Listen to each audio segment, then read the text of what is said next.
দেখবেন বক্স ভাড়া করবে, 50-100টা ছেলে জোগাড় করে চাঁদা দিয়ে গাড়ি ভাড়া করবে, বক্স ভাড়া করবে, ডিজে লাগিয়ে দেবে, ফিস্ট করতে যাবে, ঠিক ঠাক ঠিক ঠাক ঠিক ঠাক ঠিক ঠাক। মুসলমানের ছেলে গান বাজিয়ে তারা ময়দানে গিয়ে কোথাও জঙ্গলে গিয়ে ফিস্ট করে নাচানাচি করে তারা বড়দিন পালন করছে। আরে বড়দিনটা কি নাচানাচি করার জিনিস? ওটা খ্রিস্টানদের বিশ্বাস। তারা বিশ্বাস করে যিশু খ্রিস্ট ভাই আমার তার জন্ম হয়েছিল, তার জন্মকে কেন্দ্র করে তারা বড়দিন করে। হে তরুণ যুবকেরা, তারা বলে যিশু, আমরা বলি ঈসা,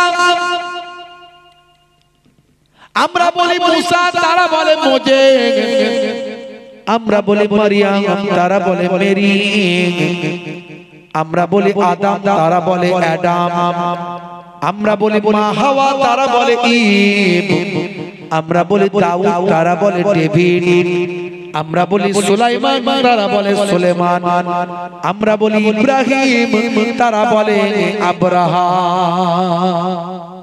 তারা বলে এই বড়দিনে এটা হচ্ছে প্রভু যিশুকে কেন্দ্র করে তাদের বড়দিন, তার জন্মকে কেন্দ্র করে। তারা বলে একটা গোয়াল ঘরে যিশুর জন্ম হয়েছে, গোয়াল ঘরে। বুঝতে পারছেন ভাইরা আমার? তাদের কিছু বক্তব্যের সঙ্গে আমাদের কিছু বক্তব্য মিলে যায়, কিন্তু কোরআন মাজিদ পৃথিবীতে এমন একটা ধর্মগ্রন্থ যে গ্রন্থটা কখনো বিকৃত হয়নি। পৃথিবীর এমন কোন গ্রন্থ পাবেন না যে গ্রন্থ শত শত বছর ধরে অক্ষত অবস্থায় আছে, বিকৃত ছাড়া আছে, হাজার হাজার বছর ধরে বিকৃত ছাড়া আছে, এমন একটা গ্রন্থ পাবেন না এক্সেপ্ট কোরআন মাজিদ। কারণ পৃথিবীর কোন গ্রন্থ মুখস্থ করার সিস্টেম না, একটা কেবলমাত্র গ্রন্থ মুখস্থ করার সিস্টেম আছে, সেই গ্রন্থটার নাম হলো আর কিছু নয়, গ্রন্থটা হলো আল কোরআন। জোরে হবে না? আর জোরে হবে না? যদি আগুন লেগে ধ্বংস হয়ে যায় পৃথিবীর সব বইয়ের দোকান, তবু বিশ্ব থেকে হারাবে না পবিত্র কোরআন। করবে কেমন করে কোরআন ধ্বংস আগুনের তেজ, করবে কেমন করে কোরআন ধ্বংস আগুনের তেজ, আছে বিশ্বে ভরা অগণিত কোরআনে হাফিজ। তারা ছাপি আসমানি গ্রন্থ, তারা ছাপি আসমানি গ্রন্থ, বাঁচাবে ইসলামের সম্মান, তবু বিশ্ব থেকে হারাবে না পবিত্র কোরআন। সেই কোরআন মাজিদকে পড়ে আমরা জানতে পারি ঈসা নবীকে আমার আল্লাহ চৌথা আসমানে তুলে নিয়েছেন।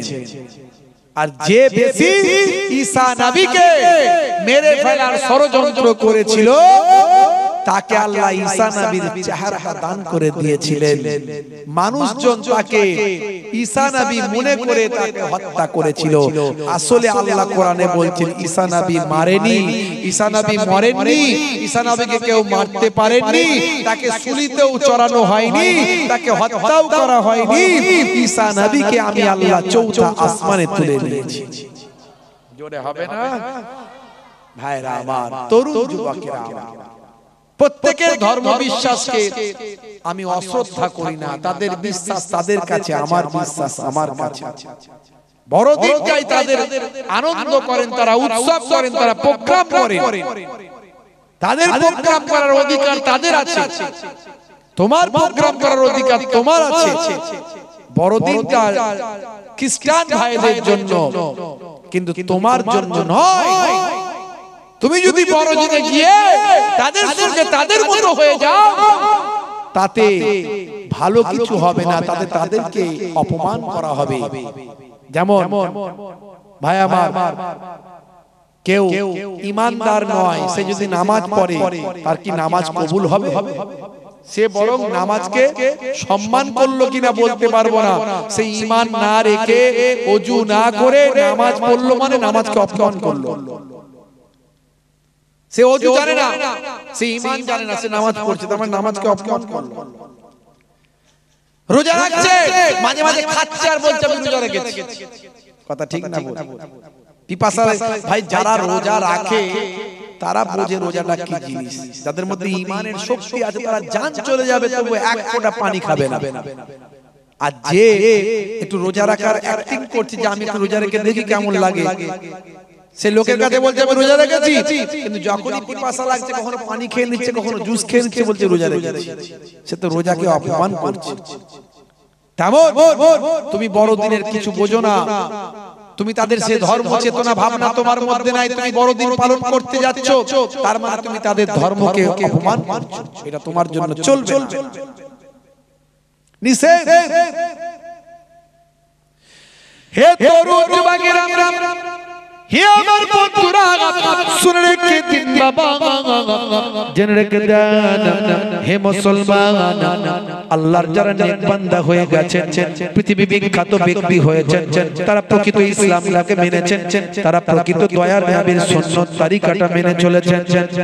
টাইসনের কথা আমি বলি, জেনিফারের কথা আমি বলি, মাইকেল জ্যাকসনের কথা আমি বলি, গ্যারি মিলারের কথা আমি বলি।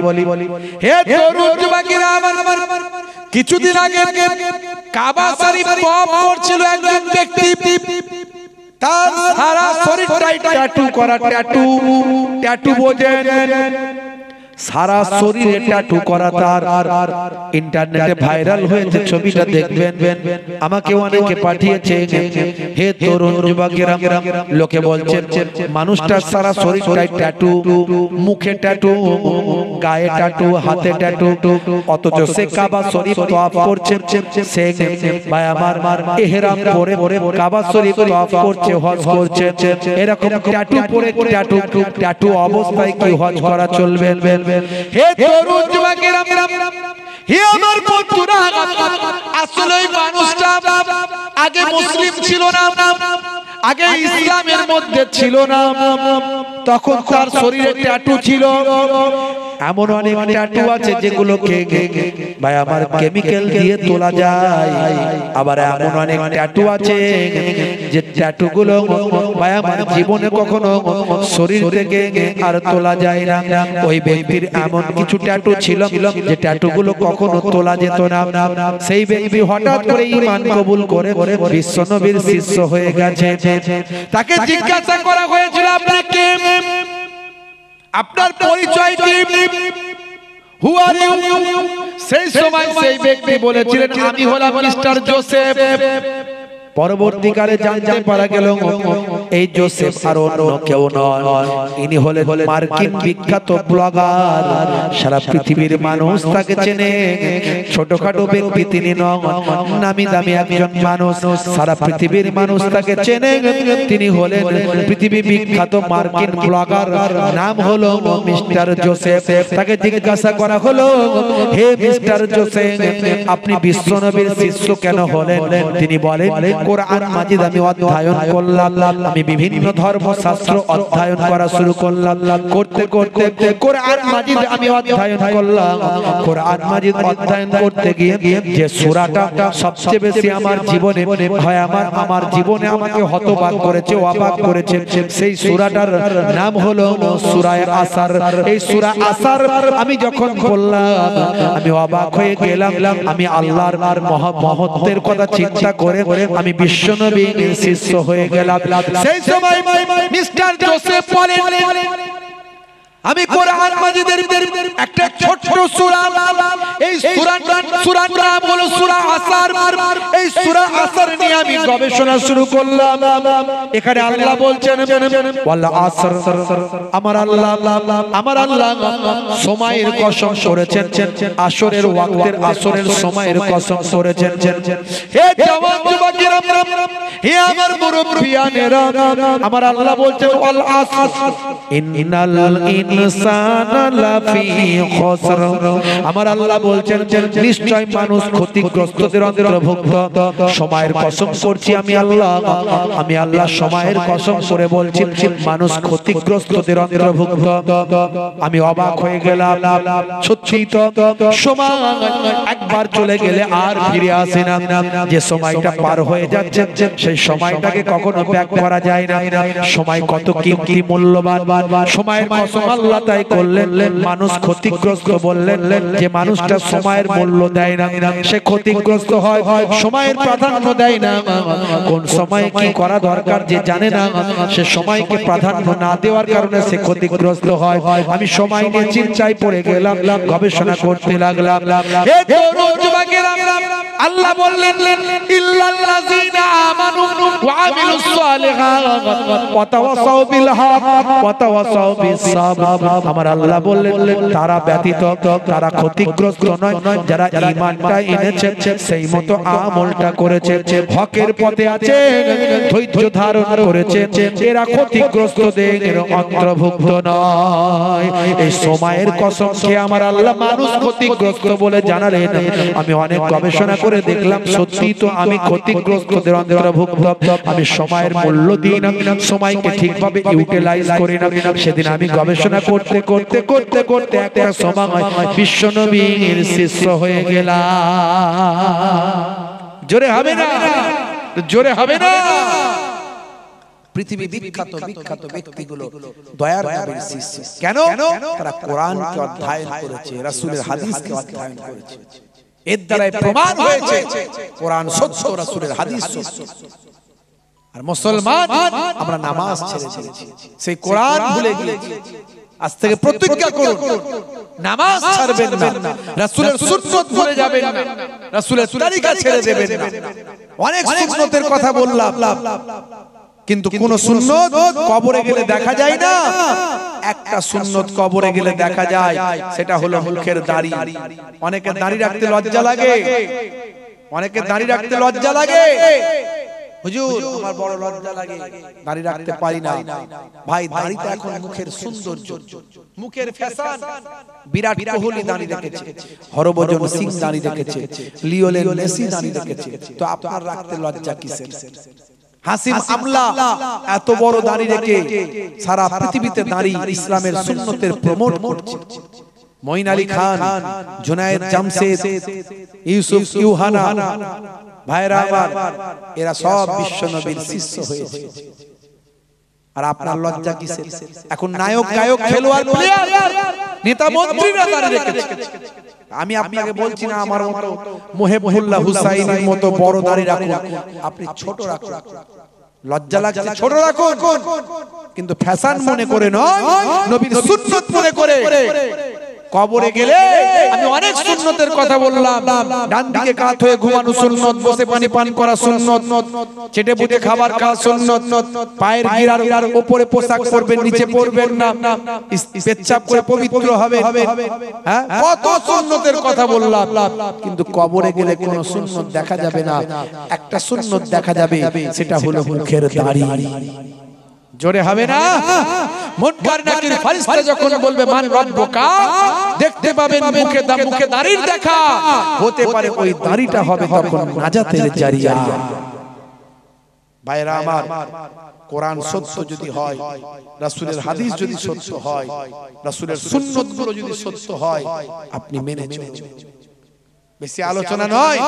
আজকে পৃথিবী বিখ্যাত বিখ্যাত ব্যক্তিরা দয়ার নবীর শিষ্য। আর আমি আপনি ভাই আমার সেই নবীর সুন্নতের ঘরের মানুষ আমরা, বাপ 14 পুরুষ মুসলমান, অথচ মুসলমান নামাজ পড়ে না, রাসূলের সুন্নাত মেনে চলে না। ওয়াক্তে হলো ওযু করো, মসজিদে চলো। ওয়াক্তে হলো ওযু করো, মসজিদে চলো। খোদার হুকুম পালন করো, নামাজটা পড়ো। ওয়াক্ত যে হলো ওযু করো মসজিদে চলো দিন রাতে পাঁচ ওয়াক্ত নামাজ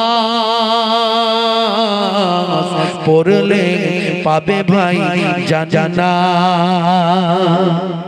জোরে হবে আর জোরে হবে না ফজরের সময় হলে মসজিদে যাও তুমি চলে থেকো না বিছানায় শুয়ে খোদা দেন রহমত ঢেলে আর জোরে হবে না জোরে হবে না জোহরের সময় হলে কাজটা দাও তুমি ছেড়ে থেকো না বেনামাজি হয়ে চলে যাও নামাজে চলে আর জোরে হবে না জোরে হবে না মাগরিবের ওয়াক্তটা সিলে মসজিদে যাও তুমি চলে কবরের আযাব থেকে মুক্তি প্রভু দেবে ওয়াক্ত যে হলো ওযু করো মসজিদে চলো খোদার হুকুম পালন করো নামাজটা পড়ো ওয়াক্ত যে হলো ওযু করো মসজিদে চলো দিন রাতে পাঁচ ওয়াক্ত নামাজ পড়লে পাবে ভাই জান্নাত জোরে হবে না নামাজ ছাড়বেন না কারা কারা নামাজ পড়বেন হাত তুলে দেখান তো দেখি হাত তুলেন দেখি মাশাআল্লাহ কারা কারা নামাজ পড়বেন এই যারা নামাজ পড়বেন না হাত তুলছেন না তারা কি মওত হবে না মরবে না তারা নাকি হাত তুলেন হাত তুলেন মাশাআল্লাহ নারে তাকবীর নারে তাকবীর কাজা হলে কাজা পড়বে কিন্তু ছাড়বেন না বাপ হাত জোর করে বলে দিয়ে যায় নামাজ ছাড়বেন আজ মরে গেলে কাল দুদিন তিন দিন পরে কেউ খবর রাখবে না নামাজ হলো সবচেয়ে বড় ইবাদত সবচেয়ে বেশি আল্লাহ নামাজ পড়তে বলেছেন নামাজটা পড়বেন নামাজ আপনি জানেন না সূরা জানা নাই নামাজীদের সঙ্গে গিয়ে নামাজ যেমন করে তারা সিজদা দিচ্ছে তেমন করে যা তারা করছে তাই করুন আর শিখতে থাকুন এই অবস্থায় যদি আপনি মারা যান আপনার নামটা নামাজীদের খাতায় উঠে যাবে জোরে হবে না ভাইরা আমার গোর গোর সওয়াল গোর গোর জবাব নামাজ ছেড়ে দেবেন না বিদায় নেব যাওয়ার আগে দুটো কথা বললাম এক হচ্ছে নামাজ এক হচ্ছে রাসূলের সুন্নাত দাড়ি এই দুটো জিনিস আপনি ধারণ করুন আপনার কাছ থেকে 70 থেকে 90% অপরাধ চলে যাবে অন্যায় আপনার কাছে আসতে পারবে না পৃথিবীতেও সবাই আপনাকে স্যালুট করবে সম্মান দেবে আর আখিরাতেও আপনার জন্য আল্লাহ দয়ার জান্নাত রেডি করে দেবে ভাইরা আমার সব জায়গায় ওয়েলকাম স্বাগতম পাবেন মুসলমান এই দুটো জিনিস আজকের ওয়াজ থেকে নিয়ে যান এক হলো নামাজ এক হলো দাড়ি আর আমি আপনাদের কাছে বলবো বাপ বিদায় নেওয়ার আগে আগামী বছর যাতে জান্নাতের বাগানটা আবার কায়েম করা যায় তার জন্য একটু সাদকা করলে আপনার পয়সা কমে যাবে না ফি সাবিলিল্লাহ যদি দেন আল্লাহ আপনার মাল সম্পদের হেফাজত করবেন বিপদ আপদ মুসিবত দূর করে দেবেন আল্লাহর কোরআন বলছে মান জাআ বিল হাসানাতে ফালাহু আসরু আমসালিহা বান্দা এক দেবে আমি আল্লাহ তোমাকে 10 দেব জোরে বলুন সুবহানাল্লাহ আল্লাহর কোরআন কখনো মিথ্যা নয় আমি আপনাদেরকে বলি ফি সাবিলিল্লাহ যে বান্দা দান করে দানের পরিবর্তে আল্লাহ তার মালে মালামাল করে দেন বিপদ আপদ মুসিবত দূর করে দেন আপনার বাপ কবরে মা কবরে দাদা কবরে দাদি কবরে তারা আপনার দিকে তাকিয়ে আছে যে আমার আত্মীয় স্বজন দুনিয়াতে জান্নাতের বাগানে বসে আছে, এইরকম ভালো পবিত্র জায়গায় জান্নাতের টুকরায় বসে বসে যদি একটু সাদকা করে দেয়, তাহলে সেই সাদকার ওসিলায় আপনার আত্মীয় যারা কবরে হয়তো গিয়ে গুনার কারণে আযাবে লিপ্ত আছে, আমার আল্লাহ আপনার দান আপনার সাদকার খাতিরে তার কবরের আযাব থেকে নাজাত দিয়ে তার রূহের মাগফিরাত দান করে দেবে। ভাইরা আমার, টাকা নিয়ে কেউ আসেনি, টাকা নিয়ে কেউ যাবে না। একটা বিয়ে বাড়ি দাওয়াতে গেলে 2000 টাকা খরচা হয়ে যায়, শরীর অসুস্থ হলে ডাক্তার দেখালে ডাক্তার আর ওষুধপত্র নিয়ে 1500 টাকা খরচা হয়ে যায়। আর ফি সাবিলিল্লাহ যদি আপনি 1000 টাকা দেন, 1000 দেন, তার পরিবর্তে আমার আল্লাহ বলছেন আমি একের বদলে 10 দেব। কোরআনে ওয়াদা, মান জাআ বিল হাসানাতে ফালাহু আসরু আমসালিহা, বান্দা এক দেবে আমি আল্লাহ 10 দেব। হাদিসে কুদসির মধ্যে এসেছে একের বদলে 10, একের বদলে 100, একের বদলে 700 আমি আল্লাহ বেহিসাব মালে মালামাল করে দেব। ভাইরা আমার, তরুণ যুবকেরা আমার, ফি সাবিলিল্লাহ দিলে কমে না। আমার আল্লাহ চাইলে আপনাকে সুস্থ রাখতে পারে, আবার আমার আল্লাহ চাইলে কাউকে হার্ট অ্যাটাক দিতে পারে, ক্যান্সার দিতে পারে, প্যারালাইজ বানাতে পারে। বাবাজি আমার, ফি সাবিলিল্লাহ আছে 8 জন নেক বান্দা আমার নবী পাককে, দয়ার নবীকে ভালোবেসে এই জান্নাতের বাগান যাতে আগামী বছর আবার তৈরি করা যায়, তার জন্য 1001 টাকা করে হাতটা তুলে দেখাতে পারেন। একজন আমার বাপজি হাত তুলেছেন। 2 নম্বরে কে আছেন? হাত তোলেন, হাত তোলেন। 2 নম্বরে কে আছেন? কি নাম আপনার? জনাব মোহাম্মদ তুজাম্মেল মন্ডল সাহেব বাপজি আমার 1000 টাকা ওয়াদা করেছেন। খাস করে আল্লাহর দরবারে দোয়া চাইবো, মুসাফিরের দোয়া কবুল হয়। আপনাদের পীরের ঘরের আওলাদ, 2 দরবারের 2 খানদানের মেহমান হয়ে এসেছি। আমি আপনাদের জন্য মুসাফির হালাতে দোয়া চাইবো। আমার মুহতারাম মুজাম্মেল সাহেব 1001 টাকা ওয়াদা করেছেন। জোরে বলুন মারহাবা, জোরে বলুন মারহাবা, নারে তাকবীর, মাশাআল্লাহ। 2 নম্বরে কে আছেন একটু হাত তুলে দেখা। আপনার বাপ কবরে, মা কবরে, একটু বলতে পারবেন না? এত মানুষ, 1000 টাকা আপনার গ্রামের চলসা বাপ, একটু দোয়া আল্লাহুম্মা আমিন। আল্লাহ দানকে কবুল করে নিন, দো জানে দিন হায়াত কিসমত দারাজ করে দিন, শরীরকে সুস্থ রেখে দিন, কাজে কারবারে উন্নতি দিন, হালাল তিজারতে ব্যবসা বাণিজ্যে উন্নতি দিন। তোমার এক বান্দা 1001 টাকা দান করলো, বিশ্বাস করেছে, বাকিরা দেব কি দেব না চিন্তা করছেন। আয় আমার আল্লাহ, তুমি চাইলে ভেলোর পাঠাতে পারো, তুমি চাইলে চেন্নাই পাঠাতে পারো, ম্যাড্রাস পাঠাতে পারো, হার্ট অ্যাটাক দিতে পারো, ক্যান্সার দিতে পারো, টিউমার প্যারালাইজ বানাতে পারো, লক্ষ লক্ষ টাকা খরচ করাতে পারো। জিন্দাকে মুর্দা, মুর্দাকে জিন্দা, গরিবকে ধনী, ধনীকে গরিব বানাতে পারো। তোমার বান্দারা দেব কি দেব না চিন্তা করছে, তাদের দেওয়ার তৌফিক দাও। ফি সাবিলিল্লাহ দিলে কমে না, এটা বুঝিয়ে দাও। তোমার বান্দাদের বুঝিয়ে দাও, মালের পরিবর্তে আমি আল্লাহ জানের হেফাজত করে দিয়ে, মালের পরিবর্তে আমি আল্লাহ সম্পদ বাড়িয়ে দিয়ে। তোমার কোরআন মিথ্যা নয়, একের বদলে 10, একের বদলে 100, একের বদলে 700 হাদিসে কুদসির মধ্যে বলেছো মালে মালামাল করে দেব। তোমার বান্দারা যারা দেব কি দেব না চিন্তা করছে, দেওয়ার তৌফিক দাও। কার পকেটে কত, কার এটিএম এ কত, কার ব্যাংকে কত, কার মানি ব্যাগে কত তুমি জানো, আমি জানি না। আল্লাহ যারা দিচ্ছে তাদের দানকে কবুল করে নাও। আমার এক বাপজি দান করলেন, দানকে কবুল করে নিন। যে নিয়ত করে দান করেছে নিয়তকে কবুল করে নিন, মানে মালামাল করে দিন, শরীরকে সুস্থ রেখে দিন, কাজে কারবারে উন্নতি দিন, হালাল তিজারতে ব্যবসা বাণিজ্যে উন্নতি দিন, বিপদ আপদ মুসিবত থেকে হেফাজত করে দিন, জমিনি মুসিবত আসমানি মুসিবত থেকে হেফাজত করুন, সংসারকে সুখময় করে দিন, নামাজি পরেজগার আল্লাহ ওয়ালা খোদাবীর বানিয়ে দিন। জীবনে জিন্দেগিতে একবার না একবার দিদারে কাবা, দিদারে মদিনার মেহমান বানিয়ে দিন, আমিন। আর আছেন একটু হাতটা তুলে দেখা, বাপ কবরে, মা কবরে, এত মানুষ, আমার বাপজি হাত তুলেছেন 2 নম্বরে। কি নাম আপনার? আব্দুল্লাহ বিশ্বাস। জনাব মোহতারাম আমার বাপজি আব্দুল্লাহ বিশ্বাস সাহেব 1001 টাকা, যেটা আপনি দান করে যাচ্ছেন এটাই আপনার জমা, যেটা আপনি পরে ছিঁড়ে ফেলেছেন এটাই আপনার। যেটা রয়ে গেল দুনিয়াতে এটা আপনার নয়, ওটা ছেলেরা আত্মীয় স্বজনেরা ভোগ করবে, বউ বাচ্চা ভোগ করবে, ওটা আপনার নয়। যেটা দান করছেন এটা আপনার, এটা আপনার জমা রইলো।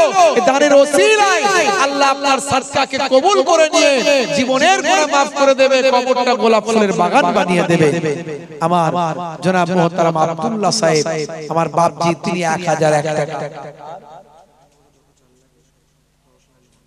জনাব মুহতারাম রাউসান আলী মন্ডল সাহেব মেহমানদারির জন্য যত চাল লাগবে সব দেবেন। জোরে বলুন সুবহানাল্লাহ, জোরে বলুন মারহাবা, নারে তাকবীর, মাশাআল্লাহ, দোয়া চাল্লাহ। বিরাট ওয়াজ বুঝেছে। আর গ্রামের দিকে একজন ভাইয়ের বাড়িতে চুরি হয়ে গেছে, বুঝলেন? এক গ্রামে, প্রত্যন্ত গ্রামের এক ভাইয়ের বাড়িতে চুরি হয়েছে। গ্রামের মানুষ সাদাসিধে মানুষ, সহজ সরল লোক, থানায় ফোন করেছে, হ্যালো। এখন থানার অফিসার বলেছে হোয়াট, মানে কি হয়েছে, কি কি।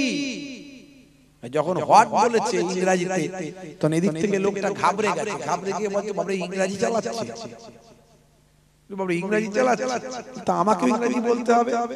ভাবনা চিন্তা করে করে বলছে তাহলে ইংরেজিতে বলি, বলে ইংরেজি শুরু করেছে। বলছে কাটিংটা বাসের বেড়া, ওপেন দা ডোর, সব লইয়া গেছে চোর। বুঝতে পারছেন? ইংরেজি দিয়েছে, মারাত্মক ইংরেজি, ভয়ঙ্কর। তখন ওদিক থেকে অফিসার বলছে হোয়াট ইজ দা বাসের বেড়া। বুঝতে পারছেন? অফিসার তো নিজেই ঘাবড়ে গেছে, কি ইংরেজি দিচ্ছে রে ভাই। বলছে হোয়াট ইজ দা বাসের বেড়া। তখন এপার থেকে চিন্তা করছে আমার কথা বুঝছে ভালো, এ আবার শুরু করলো, বলে বাসের বেড়া ইজ খাড়া খাড়া, তার উপরে পেরেক মারা। বুঝতে পারছেন? মানে মারাত্মক ইংরেজি বুঝেছে, আর আল্লাহ মারাত্মক ওয়াজ বুঝেছে। কথা ঠিক না ভুল?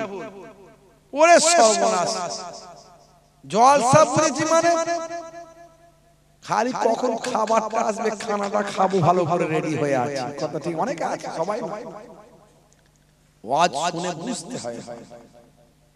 আমি হাসানোর জন্য বলিনি, না বুঝলে গন্ডগোল, বুঝলে বুঝ পাতা, না বুঝলে তেজ পাতা। হে তরুণ যুবকেরা, হে আমার বন্ধুরা, শুনে রেখে দিন বাবা, জেনে রেখে দেন হে মুসলমান। যে কথাটা বলছিলাম স্বাস্থ্য বিশেষজ্ঞরা এবার বলছেন হে দুনিয়ার মানুষ শুনে রেখে দাও, জেনে রেখে দিন বাবা। হে তরুণ যুবকেরা, 1450 বছর আগে আল্লাহর কোরআন যখন বলল রাতকে তোমাদের জন্য পোশাক বানিয়ে নাও, দয়ার নবীর হাদিস যখন বলল রাতের বেলা যখন ঘুমাবে লাইটটা বন্ধ করে দাও, সে সময় নাসা ছিল না, সে সময় ইসরো ছিল না, সে সময় কোনো প্যাথোলজি ছিল না, সে সময় কোনো ল্যাবরেটরি ছিল না, stethoscope, microscope, barometer, thermometer, x-ray machine, ECG machine, কোন রকম কার্ডিওগ্রাফি কোনো মেশিন ছিল না। হে তরুণ যুবকেরা, সে সময় কোনো ইউরিন টেস্ট, ব্লাড টেস্টের মেশিন ছিল না।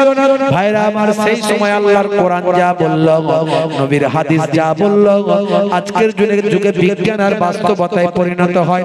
1450 বছর পর আজকের স্বাস্থ্য বিশেষজ্ঞরা বলছেন মাথা থেকে 5 ধরনের হরমোন তৈরি হয়, ব্রেন থেকে 5 ধরনের হরমোন তৈরি হয়। হে তরুণ যুবকেরা, হে আমার বন্ধুরা, শুনে রেখে দিন বাবা, জেনে রেখে দেন তার মধ্যে এক ধরনের হরমোন ঘুমের মধ্যে তৈরি হয়, এবং মানুষটি যখন বেঘোর ঘুমে ঘুমিয়ে থাকে, প্রচন্ড ঘুমের মধ্যে আচ্ছন্ন থাকে, আর ভাই আমার ঘরটা যখন অন্ধকারে থাকে, ভাই আমার লাইটটা যখন বন্ধ থাকে, সেই সময় এক ধরনের হরমোন তৈরি হয়। এটা আমি বলছি না, ইন্টারনেট সার্চ করবেন ভাই আমার, আপনি পেয়ে যাবেন। স্বাস্থ্য বিশেষজ্ঞরা বলছেন মানুষ যখন ঘুমিয়ে যায় আর অন্ধকারের মধ্যে যদি থাকে, অন্ধকারের মধ্যে যদি ঘুমায়, এই হরমোনটা বের হওয়ার জন্য মারাত্মক গভীর ঘুমে আচ্ছন্ন হওয়া প্রয়োজন। এই হরমোনটা বের হওয়ার জন্য অন্ধকারের মধ্যে ঘুমিয়ে থাকার প্রয়োজন। ভাইরা আমার, তরুণ যুবকেরা, যখন ব্যক্তিটি ঘুমের মধ্যে গভীর ঘুমে আচ্ছন্ন থাকে, অন্তত ঘুমের 2 ঘন্টা পর এমন সময় সময় চোখ যদি ব্রেনকে বলে হে ব্রেন অন্ধকারের মধ্যে আমি আছি, এবার তোমার হরমোনটা বের করো, তখন মাথার পেছন সাইড থেকে ওই মারাত্মক হরমোনটা বের হয়, যে হরমোনটার নাম হলো মেলাটোনিন হরমোন।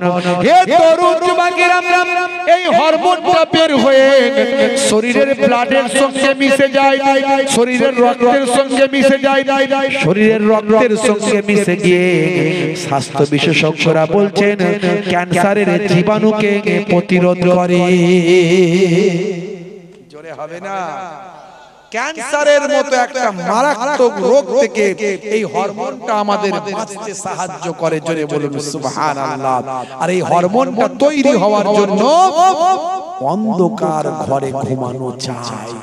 আর আজকে 1450 বছর আগে যেটা আল্লাহর নবী আল্লাহর কোরআন বলেছে, সেটা আজকের যুগে বিজ্ঞান আর বাস্তবতায় প্রমাণিত হয়। জোরে হবে না?